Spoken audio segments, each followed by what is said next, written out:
Venom and Spider-Man are coming face to face, and by all accounts soon, but apparently not that soon according to the director of Venom Let There Be Carnage, aka Andy Serkis. Now let's talk about what he said, and if this holds any truth or weight, and what he could possibly be saying or possibly even misleading.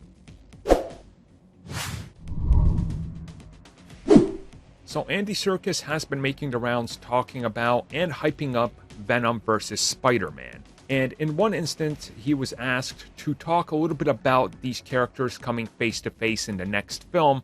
And what he said was that it's not necessarily the next step for both of these characters. That it is going to happen, but there's other things in play, other characters that both characters have to interact with, and stories that they're a part of, before we get to them coming face to face. Now, some people believe that this is him saying, well, it's going to happen in like 5 years or something. It's further down the road.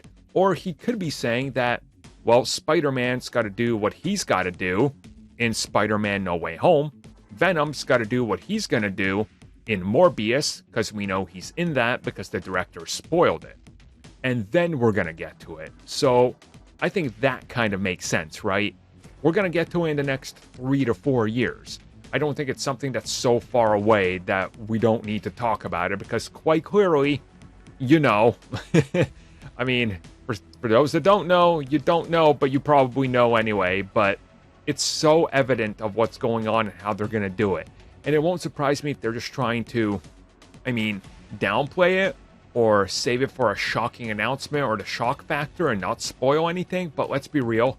They tried their best with Venom Let There Be Carnage, and they did a pretty terrible job. Like, an awful job, if you ask me. It was like, oh, so this is happening. Just like they're doing with Spider-Man No Way Home. A terrible job at trying to hide secrets. Or maybe he's teasing that instead of fighting each other first, maybe they're gonna team up for a film. Maybe it's Spider-Man and Venom versus the Sinister Six, and then at the end, they go head to head, and then they become enemies, and that leads to a confrontation. And before you ask, why would they do it that way? Well, why does Sony do anything the way they do it? See?